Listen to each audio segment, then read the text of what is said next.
WhiskyJason here, whiskey from the viewpoint of an American in Germany tasting often rare and exotic whiskeys.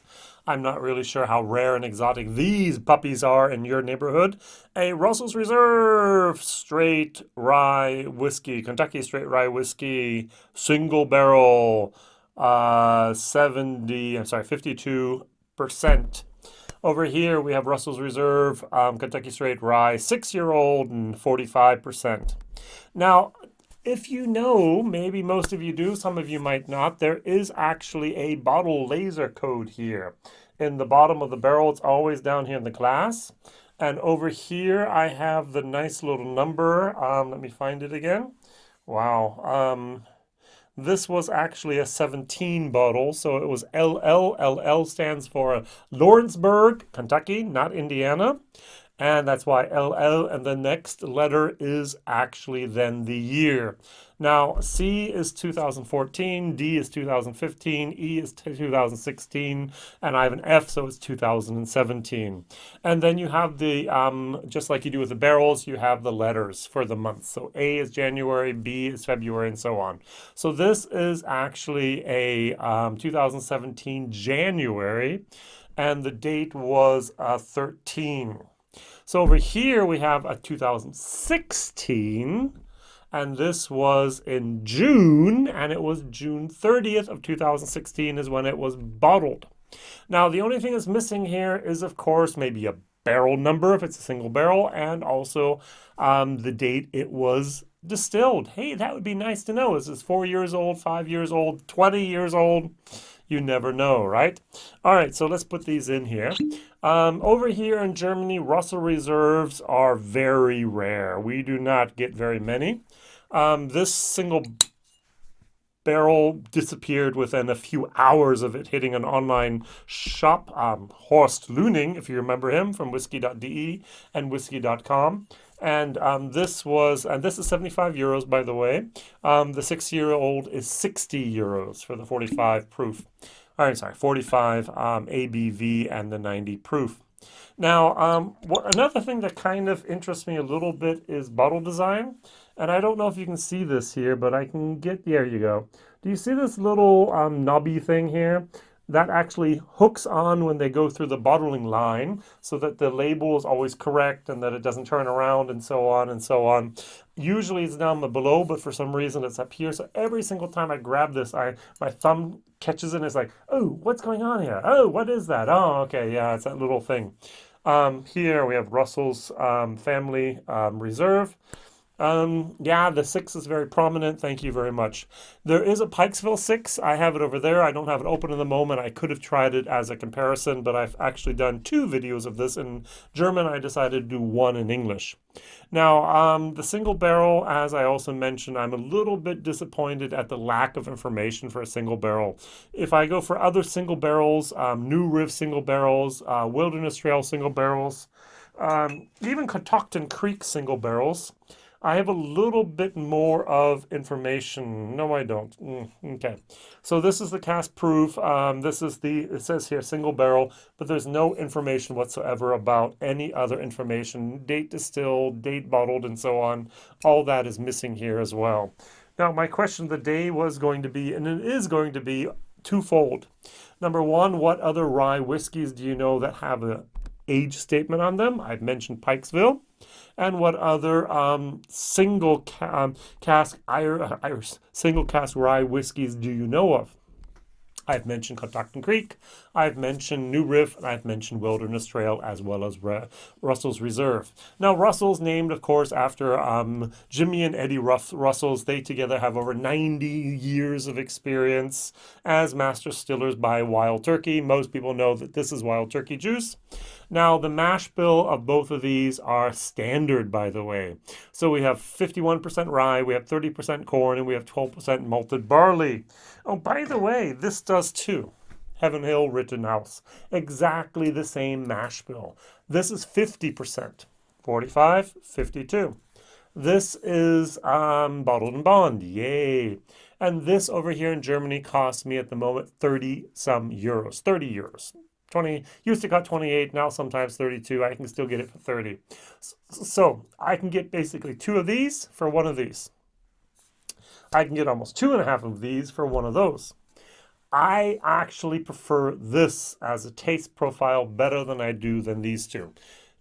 Stone me now, kill me, lynch me, hang me, whatever, things underneath my fingernails and so on. Sorry.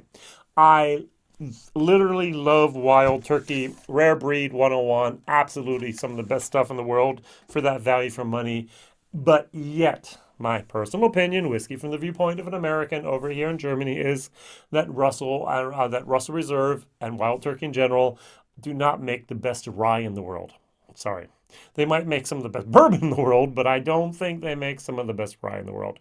Now, why? Let me back this up with some observations. All right, let's start off with the 6-year-old product here. Now, this is a good rye. These are both C plus ryes, all right? So we have A's, Y having your bottom, B, buy them.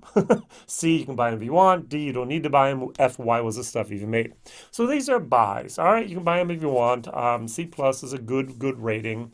I'm not happy at all with the prices. 60 euros, 75 euros. Value for money is going to be a D. All right? You can get much better products for that money. Well, at least you can get much better products for that over here in Germany than for this money. All right. I get a little bit of a dill. I get some nice pecan. I get the rye. I get a little bit of a woody type of moment here. There's some vanillas going on. Caramels. Aged oak, not bad. Over here. Now, the first thing, it's a lot more alcohol. There's a little bit more of a caramel moment over here as well. And the rye is less and the vanilla is more. So the 6 years, this actually feels older. It smells older. That wood moment is more of a factor here than this. So I'm going to guess the single barrel is going to be around 4 to 5, and this is going to be 6, maybe a little bit more. All right, so I'm going to start off with my 6-year-old again.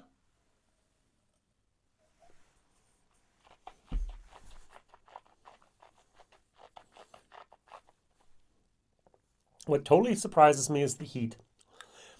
Now, as I mentioned before, the Rittenhouse 50% drinks softer, drinks less hot than the 45% Russells.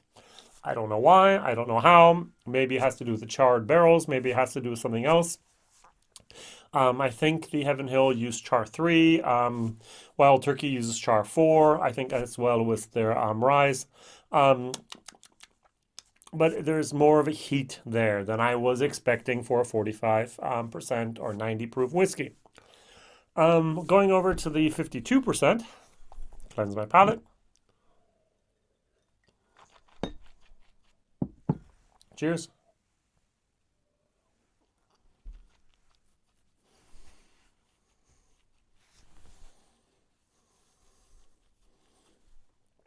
Even though this has a little bit more of a wood moment, this has more of a dryness and a stringency. It's like, pucker up, buddy. And the alcohol is even more intense here, more of a heat. It's restricted more towards the end, so it's like, oh, that's interesting, and whammo. And here it's like, in the middle, whammo. Which one do I prefer? Depend on what I'm doing. Now, if it's just one of those lazy days that you're out on the patio or whatever, and you're not going to think about what you're drinking, this is more than enough. This is sufficient. It has a little bit more of a roundness, has a little bit more of a complete coherency compared to this. This is a little bit more of a wham bam in your face type of thing. But I like this. So both of these, as I mentioned, are C plus in my book. Can't go wrong with either of these. I sometimes have the expectations because people always say Russell Reserves. Wow, this is my expectation, and my reality check is here. I should be expecting something like this or this, and so I'm a little bit disappointed always because there's that much of a difference between, oh, this is going to be the best stuff in the world, and I was like, well, it's good. All right, and it's definitely not worth that markup on price. Putting water in this is just frugal. Don't worry about doing that. Putting water in this doesn't do any, it just waters it down. It doesn't really get rid of that heat until it's just totally watered down. So, um, what age statements rise do you know? What single barrel rise do you know? You notice that my excitement is a little bit dampened here. I don't get to see Russell Reserves over here at all in Germany. This is like once in a 4 year period I've seen them. And it's like, hey, this is great. And then it's like, well, I'm sure some of the store picks are even greater. I'm sure some of the other stuff you get in the States are is much better. And we have to live with whatever gets sent over here. Interesting enough, these are both 750 milliliter bottles. There were no type of re here 750. Some people actually have to or do that, they put the 700 milliliters on here. This is one of the biggest problems we're having at the moment still over here in Europe, is importing bottles from the US in 750 milliliters. For example, in the States, it was a very long time that they were illegal to have the 700 milliliters bottles. Now you can actually receive them. We over here in Europe are getting in that direction. Hopefully they'll review the laws again and allow 750 milliliters as well to enter the country. And that was all way back when, especially with Japan back then, when people were re-importing bourbon into the States. Yeah, so you'd send off bottles over to Japan. They'd sell them cheap. In America, they'd be very expensive. People would buy a whole pallet full, bring them back to the States, and sell them for 20% than the manufacturers were selling them, the producers. And that really pissed off some people. And they said, well, we're going to solve that problem. We're going to have outside the country this size, and we're going to have inside the country that size. All right, good. I think I've ranted and raved about that 750 milliliter problem enough, and enough people have actually in the industry also realized that that's a pain in the neck that needs to be solved sometime soon. So, Whiskey Jason here, whiskey from the viewpoint of an American. Hope taught you a little bit about the barrel code or the laser code of the bottles. I hope I was able to inform you of the desperate situation we have in Europe with Russell Reserves that we hardly get anything. Normal wild turkey, no problem. 101, 81, rare breed, we still have it. I'm thankful for that. Thank you very much, Campari, the Italian company that owns wild turkey. Crazy, isn't it? Italian company owns wild turkey. Well, that's the way the cookie crumbles, I guess. All right, and we'll see each other real soon here. Whiskey Jason, whiskey from the viewpoint of an American in Germany. See you soon. Bye-bye.